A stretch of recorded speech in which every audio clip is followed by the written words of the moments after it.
We've got beef prices and other meat prices at all-time highs. And there is a constellation of reasons that's happening as our farming base is shut down under federal regulations, only big agri allowed to operate, basically.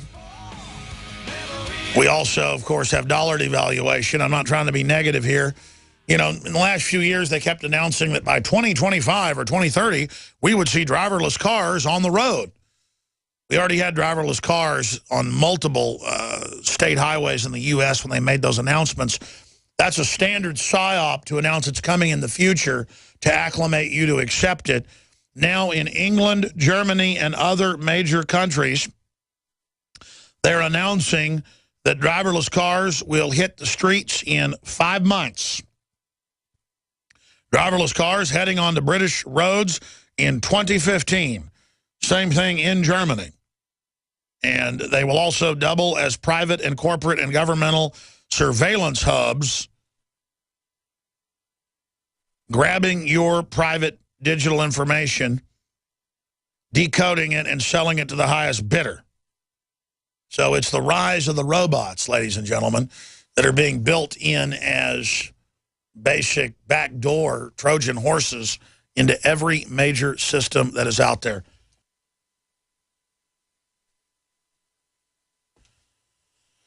Again, I'm not trying to be negative here for everybody.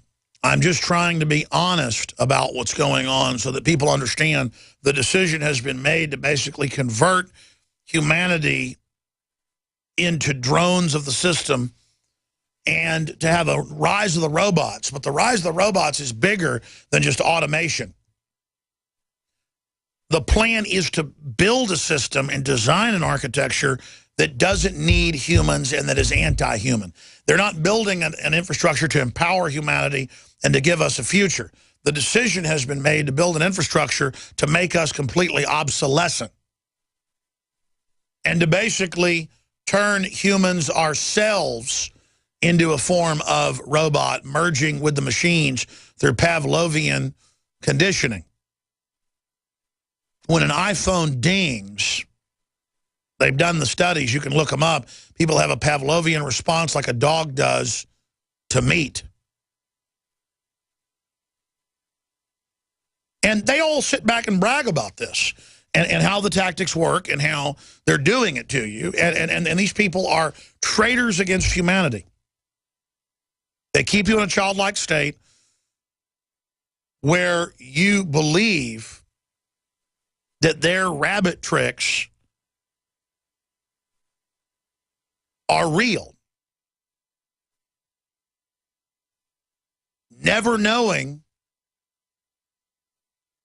that it's a fraud. And for those of you that are awake to this, you're saying, yeah, tell us something we don't know. The general public is in a trance. They believe the frauds. They don't know. They go into a movie and don't look for the propaganda. They sit there and suspend disbelief, absorbing whatever they're told. I want to get your take on the global crises that are accelerating, the wars, the destabilizations, the collapse of economies, the moves for bail-ins to take private bank account money in the U.S. and Europe. All those regulatory announcements are being made.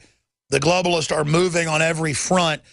What do you think the next big shoe to drop is? 800-259-9231.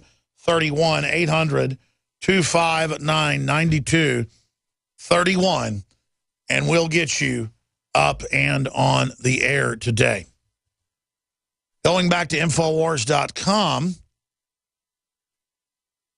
here are some of the headlines.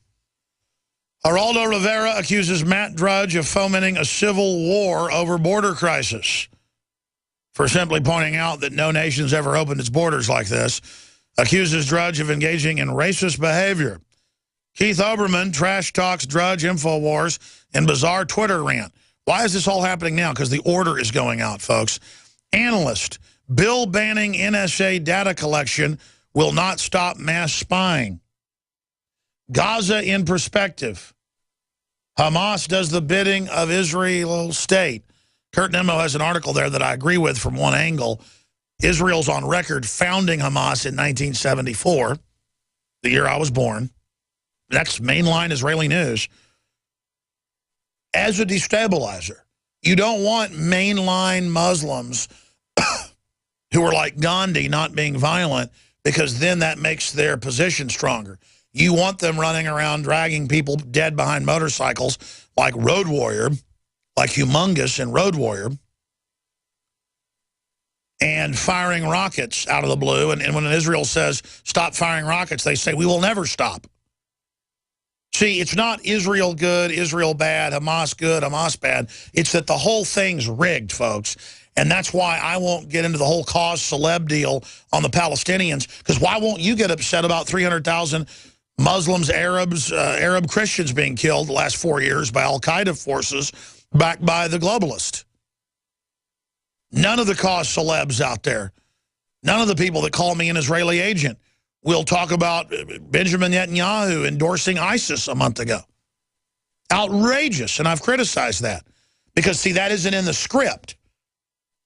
That isn't in the PSYOP. You're supposed to be pro-Palestinian or pro-Israel. You're not supposed to pull back and go, oh, I see the manipulation. On record, declassified. You're not supposed to transcend the whole fraud. You're supposed to either hate Palestinians or hate Jews. I'm not going to hate either. They're all just people being played off against each other. And it's bigger than just Israel running Hamas. It's larger than that. It's the globalists running both states. It's the clash of civilizations that the PNAC documents from 2000 stated. The PNAC documents openly say, in Rebuilding America's Defenses, it's declassified, you can go read it.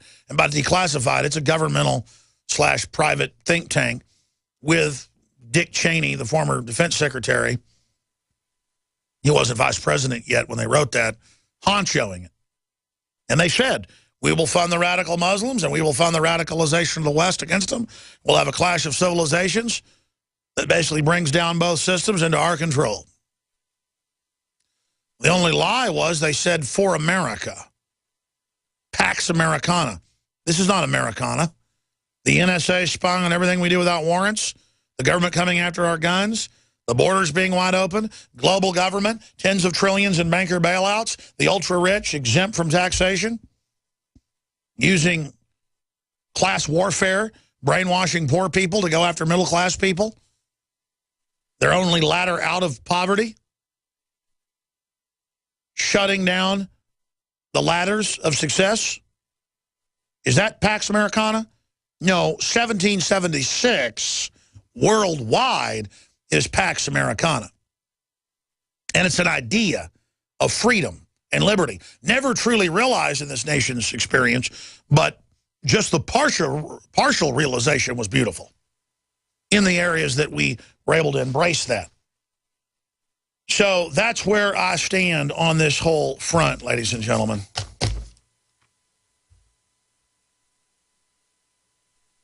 And then there's this headline, Insider says intelligence agencies are running the government. That's his quote.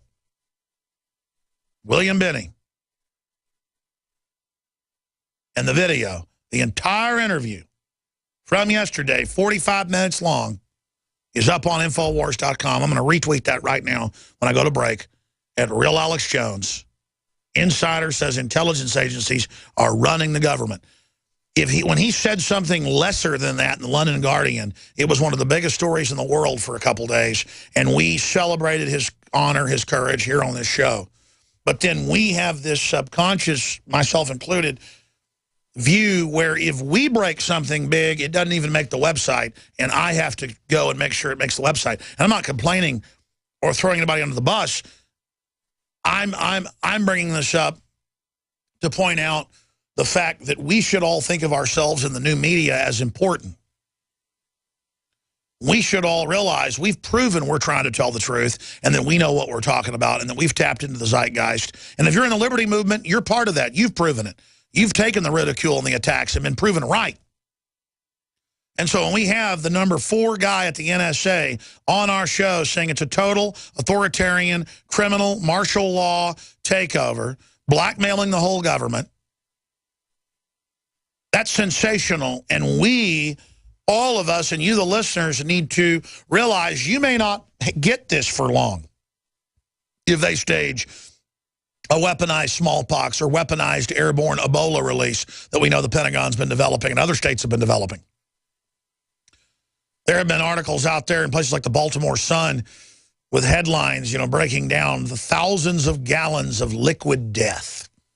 And I remember that statement at these hundreds of bioweapons labs that they call BioShield, a decade-long, or now 13